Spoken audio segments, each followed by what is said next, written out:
Good morning, everyone. We are on chapter 4, audit process and audit program. इसमें हम preparation for audit कर चुके हैं कि ऑडिट स्टार्ट करने से पहले ऑडिटर को किस तरह की तैयारी करनी होती है। उसके बाद हमने कल स्टार्ट किया था ऑडिट प्रोग्राम। ऑडिट प्रोग्राम की डेफिनेशन एंड ऑब्जेक्टिव्स डिस्कस करे थे और हमने स्टार्ट किया था टाइप्स ऑफ ऑडिट प्रोग्राम्स कि ऑडिट प्रोग्राम्स किस तरह के होते हैं। There are two types of audit programmes.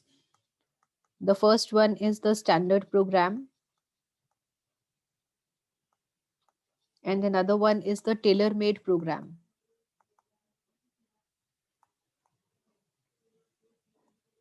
और इसमें मैं आपसे डिस्कस कर रही थी स्टैंडर्ड प्रोग्राम के बारे में. स्टैंडर्ड प्रोग्राम में क्या है कि मान लीजिए मैं एक ऑडिटर हूं और मेरे पास 5 ऑर्गेनाइजेशंस का ऑडिट आया है. मुझे 5 ऑर्गेनाइजेशंस का ऑडिट करना है. तो 5 ऑर्गेनाइजेशंस के लिए मुझे 5 ऑडिट प्लान्स बनाने पड़ेंगे. 1 2 3 4 5. मुझे 5 ऑडिट प्लान्स बनाने पड़ेंगे 5 ऑर्गेनाइजेशंस के लिए. ठीक है जी. लेकिन स्टैंडर्ड प्रोग्राम में क्या होता है, मुझे 5 ऑर्गेनाइजेशंस के लिए 5 प्लान्स बनाने की जरूरत नहीं है. मैं एक ही ऑडिट प्लान सब में अप्लाई कर दूंगी. Single audit plan. मैं एक ही ऑडिट प्रोग्राम बनाऊंगी और वो सब में अप्लाई कर दूंगी. Applicable to all. 5 ऑर्गेनाइजेशंस का ऑडिट आया मेरे पास. अब भाई ऑडिट प्रोग्राम बनाने में इतना टाइम लगता है, तो इन 5 ऑर्गेनाइजेशंस का अगर मैं ऑडिट प्रोग्राम बनाने बैठूंगी तो मुझे तो बहुत टाइम लग जाएगा हर ऑर्गेनाइजेशन को ऑडिट प्रोग्राम बनाने में. सो मैं क्या करूंगी, इन 5 ऑर्गेनाइजेशंस के ऑडिट के लिए एक ही ऑडिट प्रोग्राम का फॉर्मेट तैयार करके रख लूंगी और जब भी कोई ऑडिट आएगा मैं उस ऑर्गेनाइजेशन में इसी ऑडिट प्रोग्राम को इस्तेमाल करूंगी. ठीक है जी. क्या करूंगी मैं इसमें, हल्के फुल्के से चेंजेस कर दूंगी, बस थोड़े बहुत से चेंजेस कर दूंगी ऑर्गेनाइजेशन के हिसाब से. बाकी सारा फॉर्मेट मेरा सेम रहेगा. मान लीजिए कि मैंने टाइम टेबल बनाया, जैसे आपके कॉलेज का टाइम टेबल बनता है, तो हर सेमेस्टर के लिए आपका जो कॉलेज का टाइम टेबल है वो सेम रहता है. लेकिन क्या होता है कि उसमें टीचर के हिसाब से, टीचर की अवेलेबिलिटी के हिसाब से या फिर टाइमिंग्स के हिसाब से उसमें हल्का फुल्का सा हेर फेर कर देते हैं. बस हल्की फुल्की सी मॉडिफिकेशंस, हल्के फुल्के से चेंजेस कर देते हैं. लेकिन बाकी टाइम टेबल आपका सेम रहता है. इसी तरह से स्टैंडर्ड प्रोग्राम में होता है. आप एक ही ऑडिट प्रोग्राम बनाते हैं और उस ऑडिट प्रोग्राम को हर तरह के ऑडिट के लिए इस्तेमाल करते हैं. आप क्या करते हैं, बस हर ऑर्गेनाइजेशन के हिसाब से उसमें थोड़े बहुत चेंजेस कर देते हैं. ठीक है जी. यहाँ पर क्या है, little changes are made. Modifications मतलब चेंजेस, हल्के फुल्के से बदलाव कर दिए जाते हैं ऑर्गेनाइजेशन के हिसाब से. बाकी सारा ऑडिट प्रोग्राम आपका सेम रहता है.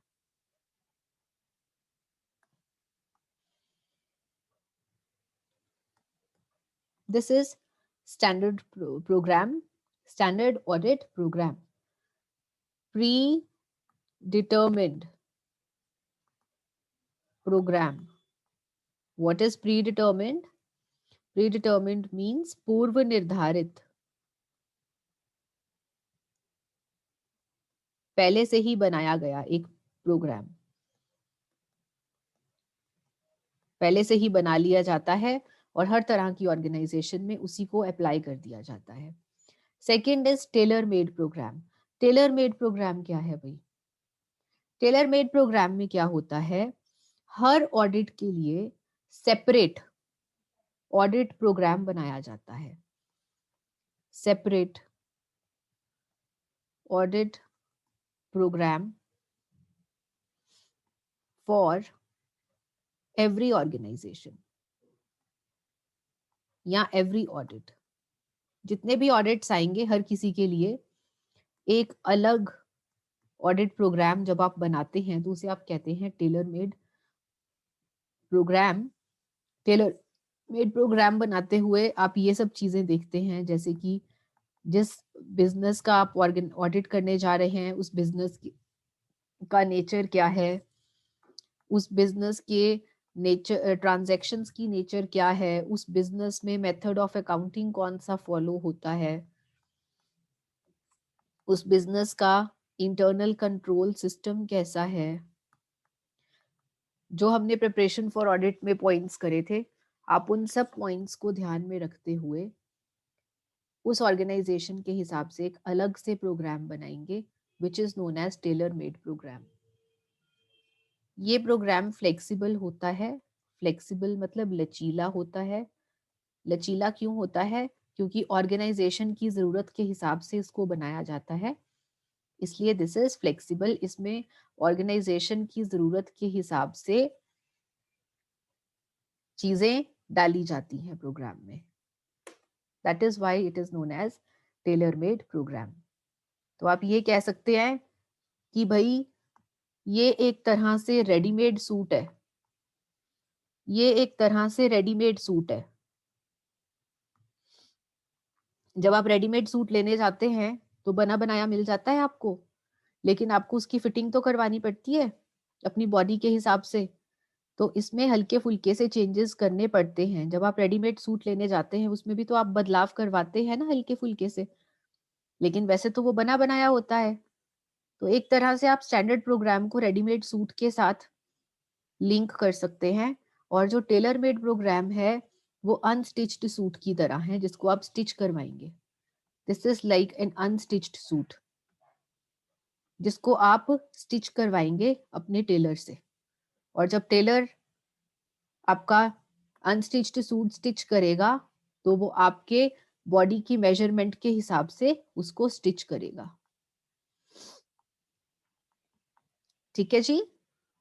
सो this is standard program and tailor made program. अच्छा जी, ये तो हो गया। Next is what? Next is essentials of a good audit program। जो एक अच्छा ऑडिट प्रोग्राम होता है उसके क्या एसेंशियल्स होते हैं, उसमें क्या क्या खासियत होती है। एक अच्छे ऑडिट प्रोग्राम में क्या खासियत होती है? जो एक अच्छा ऑडिट प्रोग्राम होता है सबसे पहले तो वो इन राइटिंग होता है, वो लिखित होता है, लिखित रूप में होता है। एक अच्छा ऑडिट प्रोग्राम हमेशा लिखित रूप में होगा। लिखित रूप में होने से क्या फायदा होगा भाई? लिखित रूप में होने से फायदा ये होगा कि किसी भी तरह की मिसअंडरस्टैंडिंग्स से बचा जा सकेगा। Any misunderstandings.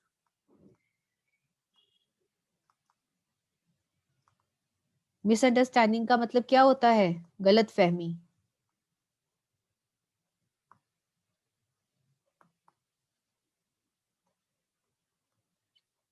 किसी भी तरह की गलत फहमी से बचा जा सकेगा। कैसे बचा जा सकेगा? भाई ये ऑडिटर है और ये ऑडिटर के एम्प्लॉइज हैं। एम्प्लॉइज कौन है? असिस्टेंट्स, जिनको कि आप सहायक बोलते हैं। ये ऑडिटर है और ये एम्प्लॉइज हैं। ये जो ऑडिटर है ये ऑडिट प्रोग्राम बना के एम्प्लॉइज को देगा। अगर ऑडिट प्रोग्राम लिखित में नहीं होगा तो इन दोनों के बीच में आपस में झगड़ा हो सकता है कि भाई आपने मुझे ये काम नहीं दिया, फिर मुझसे ये काम क्यों करवा रहे हैं। किसी भी तरह का कोई झगड़ा, डिस्प्यूट हो सकता है, गलतफहमी हो सकती है। तो इस झगड़े को रोकने के लिए जो आपका ऑडिट प्रोग्राम होना चाहिए वो रिटर्न में होना चाहिए। दूसरी बात, ये जो सहायक लोग हैं इनको बार बार ऑडिटर के पास जाने की जरूरत नहीं पड़ेगी कि सर हमें इसे कैसे करना है, हमारा काम क्या है, अब आगे हम क्या करें, अब भाई कैश तो ऑडिट कर लिया, अब आगे क्या ऑडिट करना है। तो बार बार ये जो इम्प्लॉइज हैं ये ऑडिटर को परेशान नहीं करेंगे कि हमें क्या करना है।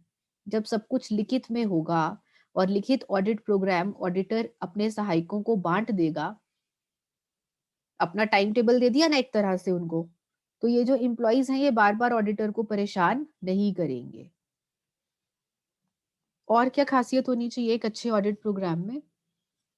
एक अच्छा ऑडिट प्रोग्राम वो होता है जो कि जिसमें की क्लैरिटी होती है।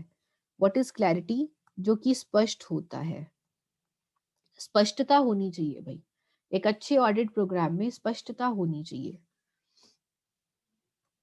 एक अच्छा ऑडिट प्रोग्राम सिंपल, सरल होना चाहिए और स्पष्ट होना चाहिए। उसमें किसी भी तरह की एम्बिग्विटी नहीं होनी चाहिए, एम्बिग्विटी नहीं होनी चाहिए। एम्बिग्विटी का मतलब क्या होता है? अस्पष्टता। उसमें किसी भी तरह की अस्पष्टता नहीं होनी चाहिए। एक ऐसा ऑडिट प्रोग्राम जो कि स्पष्ट है, सिंपल है और आसानी से समझ में आ जाता है, इजीली अंडरस्टैंडेबल होना चाहिए। What is easily understandable? जो आसानी से समझ में आ जाए।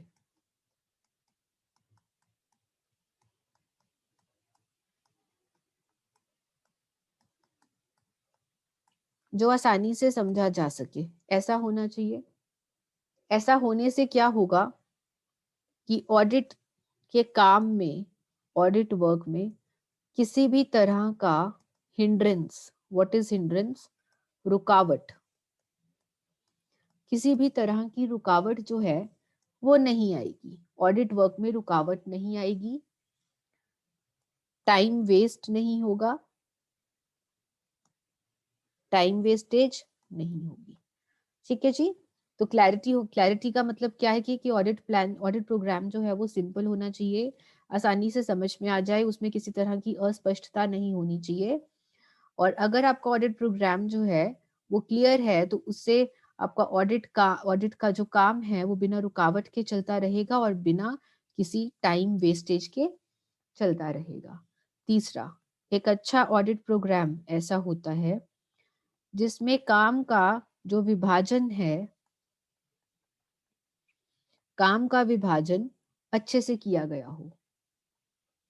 भाई काम का विभाजन करने से क्या होगा? काम का विभाजन ऐसे किया जाए जो कि स्टाफ की कॉम्पिटेंसी के ऊपर बेस्ड हो। Competency of staff. ऑडिटर का स्टाफ कौन है? ऑडिटर का स्टाफ है ऑडिटर के सहायक। तो ऑडिटर के सहायक जो हैं, ऑडिटर को चाहिए कि वो उनकी सक्षमता देखे कि वो कितने सक्षम हैं, कि वो किस काम को कर सकते हैं। ए बी सी, ये 3 असिस्टेंट्स हैं, 3 सहायक हैं। जो ए है वो कैश ऑडिट में अच्छा है। जो ऑडिटर है, ऑडिटर को मालूम है कि जो ए है वो कैश ऑडिट बहुत अच्छा करता है। तो अगर वो कैश ऑडिट का काम बी को दे दे तो बी उस काम को अच्छे से नहीं कर पाएगा। सिमिलरली मुझे पता है कि जो बी है वो एसिड्स का ऑडिट बहुत अच्छे से करता है। एसिड्स मतलब एसिड्स कौन से? चैट बॉक्स में डालिए बेटा, चैट बॉक्स में एक्टिव रहा कीजिए। Tell me in the chat box, acids के ऑडिट में कौन कौन से एसिड्स आएंगे? जल्दी से मुझे चैट बॉक्स में आंसर्स चाहिए।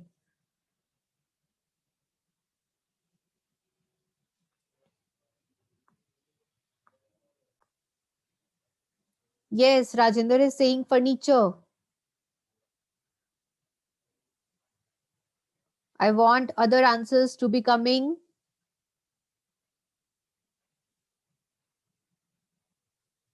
Furniture. Sanjana saying machinery. Bhavna is saying building. Yes, ये फिक्स्ड एसेट्स हैं। तो बी को फिक्स्ड एसेट्स का ऑडिट अलॉट कर दिया, क्योंकि मुझे ऐसा लगता है कि जो बी है वो फिक्स्ड एसेट्स का ऑडिट बहुत अच्छे से करता है, और सी को मैंने करंट एसेट्स का ऑडिट दे दिया। हाँ जी, करंट एसेट्स के examples in the chat box quickly.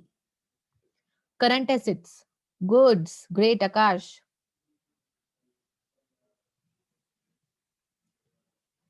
Current assets में और एग्जांपल्स बताइए।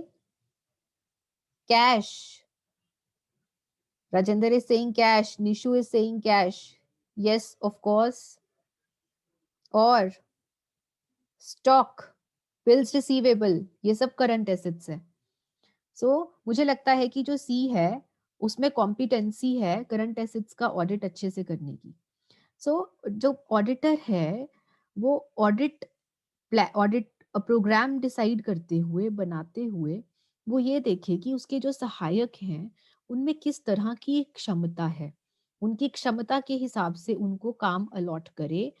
जो ऑडिट प्रोग्राम स्टाफ की कॉम्पिटेंसी के ऊपर बेस्ड होता है वो ऑडिट प्रोग्राम अच्छा होता है, अच्छा माना जाता है। ठीक है जी। तो डिवीजन ऑफ वर्क जो है वो कैपेबिलिटी के हिसाब से की जानी चाहिए। Next is what? Next is flexibility. What is flexibility? Flexibility means लचीलापन। ऑडिट प्रोग्राम ऐसा होना चाहिए जिसमें कि आप ऑल्टरेशंस कर सके। ऑल्टरेशंस का मतलब क्या होता है भाई? जिसमें आप बदलाव कर सके। मान लीजिए कि आपने एक टाइम टेबल बनाया था अपने एग्जाम्स की प्रिपरेशन के लिए। आपके पास 1 मंथ का टाइम था, आपने उस 1 मंथ का प्लान बनाया है, टाइम टेबल ड्रॉ किया है कि आपने इस दिन ये सब्जेक्ट्स पढ़ने हैं और इस सब्जेक्ट को आपने इतने इतने आवर्स डिवोट करने हैं।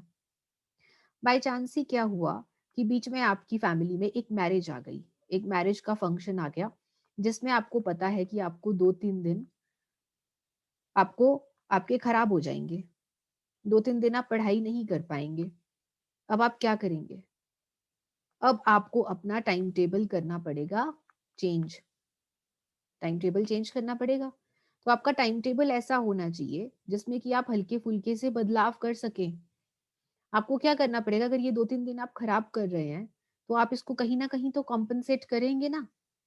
या तो आप शादी के फंक्शन से पहले 2-3 घंटे एक्स्ट्रा दे दीजिए पढ़ाई को, या फिर उसके बाद आप 2-3 घंटे फालतू दे दीजिए।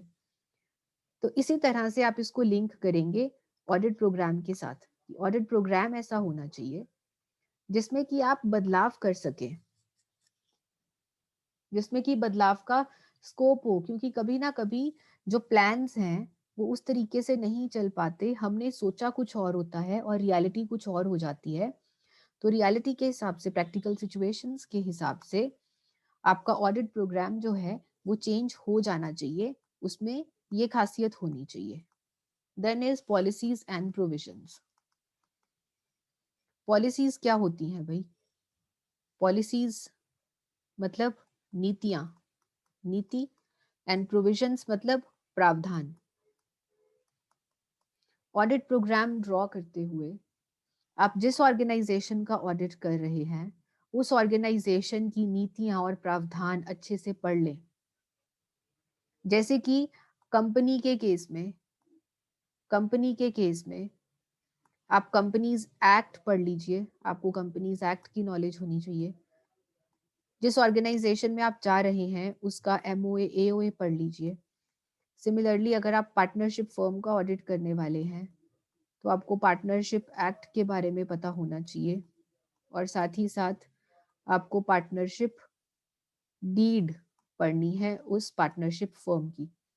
तो इस तरीके से आप जिस ऑर्गेनाइजेशन का ऑडिट करने वाले हैं उस ऑर्गेनाइजेशन का पॉलिसीज एंड प्रोविजंस अच्छे से जान लीजिए, और उनके ऊपर बेस्ड ही आप ऑडिट प्रोग्राम ड्रॉ करिए।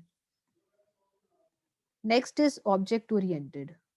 ऑब्जेक्ट ओरिएंटेड का मतलब क्या होता है? उद्देश्य के अनुसार, उद्देश्य के अनुसार।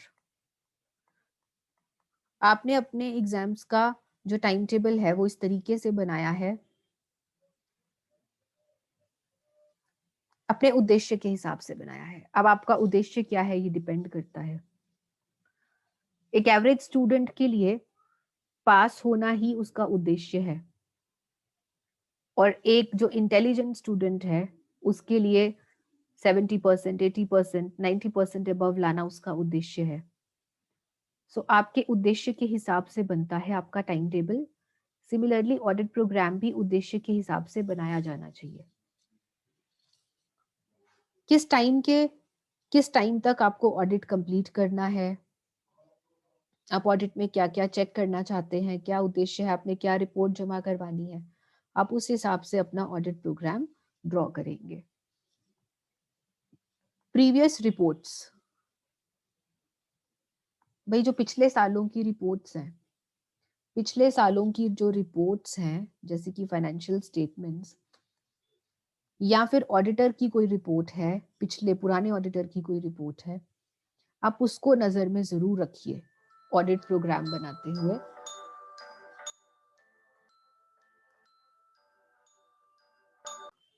तो जो ऑडिटर है उसको पिछली रिपोर्ट्स देख लेनी चाहिए, ताकि अगर उसमें किसी तरह का कोई फैक्ट पता चलता है, तथ्य पता चलता है, तो उसके हिसाब से वो अपना ऑडिट प्रोग्राम जो है उसको चेंज कर सके। एंड एक और लास्ट पॉइंट है इसमें, मैं यहीं पर मेंशन कर देती हूँ। ऑडिट प्रोग्राम अगर डिपार्टमेंट वाइज होगा तो बहुत अच्छा रहेगा। एक अच्छा ऑडिट प्रोग्राम जो होता है वो डिपार्टमेंट वाइज होता है। डिपार्टमेंट्स कौन कौन से होते हैं भाई? एक ऑर्गेनाइजेशन में कौन कौन से डिपार्टमेंट्स होते हैं? Finance department, purchase department, sales department, finance department. ठीक है जी। तो अगर डिपार्टमेंट वाइज ऑडिट प्रोग्राम बनेगा तो वो सबसे बेहतर रहेगा। So these are some essentials of a good audit program. I don't think so कि मुझे इसको रिपीट करने की जरूरत है। It's quite easy. चलिए जी, एडवांटेजेस अब क्या हैं एक अच्छे ऑडिट प्रोग्राम के, फायदे क्या होते हैं, क्या फायदा मिलता है अगर आप एक ऑडिट प्रोग्राम बनाते हैं? सबसे पहले तो ये कि आप ना काम को अच्छे से डिस्ट्रीब्यूट कर पाते हैं, डिस्ट्रीब्यूशन ऑफ वर्क, वो भी एबिलिटी के हिसाब से, अकॉर्डिंग टू एबिलिटी। ये पॉइंट हम एबिलिटी वाला यहाँ पर डिस्कस कर चुके हैं। ये देखिए, हियर इट इज, एबिलिटी के हिसाब से। ए की एबिलिटी कैश ऑडिट करने में अच्छी है तो ए को कैश ऑडिट दे दीजिए, बी की एबिलिटी फिक्स्ड एसेट्स ऑडिट करने में अच्छी है तो बी को वैसा ऑडिट दे दीजिए। सो इस तरह से आप काम का बंटवारा कर सकते हैं, काम को बांट सकते हैं योग्यता के हिसाब से। दूसरा, अगर आपके पास एक ऑडिट प्रोग्राम बना हुआ है ना, तो आप रिस्पॉन्सिबिलिटी निर्धारित कर सकते हैं। रिस्पॉन्सिबिलिटी, डिटर्मिनेशन मीन्स निर्धारित करना, एंड व्हाट इज रिस्पॉन्सिबिलिटी? जिम्मेदारी। भाई जब आपको पता है कि कैश ऑडिट ए कर रहा था, तो अगर कैश ऑडिट के टाइम पे कुछ भी प्रॉब्लम आती है तो जिम्मेदारी किसकी होगी? ए की होगी। ठीक है। तो ऑडिट प्रोग्राम से आप क्या कर सकते हैं? आप अपने सहायकों की जिम्मेदारी को निर्धारित कर सकते हैं। कल को आप उसी की गर्दन पकड़ेंगे अगर कुछ गलत होगा तो। Evaluation of progress. भाई इवैल्यूएशन का मतलब क्या होता है? इवैल्यूएशन मीन्स मूल्यांकन, एंड प्रोग्रेस मीन्स प्रगति। तो भाई कैसे जो ऑडिट का काम है वो कितना आगे पहुंचा, उसमें क्या प्रोग्रेस है, उसमें क्या प्रगति हुई, इसका मूल्यांकन आप कर पाएंगे ऑडिट प्रोग्राम से। जैसे कि आपने ए को बोला था कि 15th तक तुम्हारा ये काम हो जाना चाहिए, 1 2 3 वाला काम जो है वो हो जाना चाहिए। जब चेक किया तो पता चला कि 16th को जब ऑडिटर ने ए का काम चेक किया तो वो क्या देखता है कि ए ने 1 2 3 तो कर ही लिया है, साथ में 4th पॉइंट भी कर लिया है। तो इससे जो ऑडिटर है वो अपने असिस्टेंट्स की प्रगति को चेक कर पाएगा कि वो काम ठीक से कर रहे हैं, ऑन टाइम कर रहे हैं या नहीं कर रहे। Uniformity in work. What is uniformity? एक रूपता।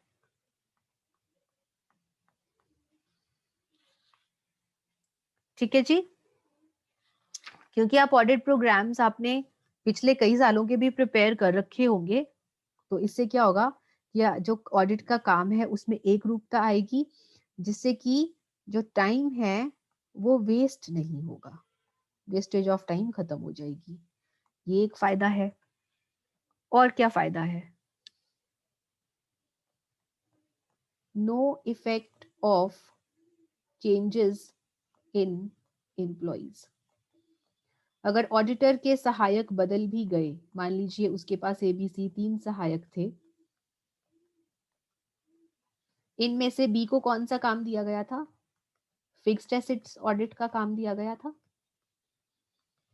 मान लीजिए ये जो बी है ये लीव कर जाता है, ये ऑडिटर को छोड़ जाता है, तो ऐसे में अगर मान लीजिए बी की जगह पे रिप्लेसमेंट, रिप्लेसमेंट क्या होता है, बी की जगह पे जो कोई और आएगा, मान लीजिए कि बी की जगह पर आया एक्स, बी की जगह पर मिस्टर एक्स आया, तो ये जो एक्स है जब उसके पास ऑडिट प्रोग्राम बना पड़ा है, तो एक्स को बी का काम टेक ओवर करने में दिक्कत नहीं आएगी। उसको पता चल जाएगा कि बी 1 2 3 4 पॉइंट्स कर चुका है और आगे का काम उसे करना है।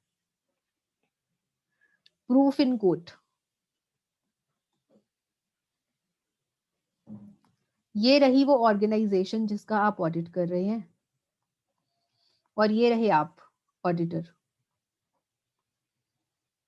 कभी कभी ऐसा होता है कि आप दोनों में झगड़ा हो जाता है, कोई डिस्प्यूट हो जाता है, कोई मिसअंडरस्टैंडिंग हो जाती है। ऐसे में अगर आपका जो क्लाइंट है, ऑर्गेनाइजेशन या फिर क्लाइंट है, अगर वो ये कहे कि भाई आपने काम करने में, ऑडिट करने में किसी तरह की लापरवाही बरती है, तो ऑडिटर क्या करेगा? ऑडिटर कहेगा देखो जी मेरे पास तो प्रूफ है कि मैंने अपना ये काम ऐसे ऐसे किया है। तो जो ऑडिट प्रोग्राम है उसको आप एक तरह से, जब आप कोर्ट में जाते हैं तो कोर्ट में आप एविडेंस की तरह, प्रूफ की तरह उसको यूज कर सकते हैं अपना काम दिखाने के लिए। ठीक है जी। और भी आपके 4 पॉइंट्स बचे हैं एडवांटेजेस के, लेकिन since we are short of time, so we'll discuss it in the tomorrow's session. That's all for today. See you tomorrow.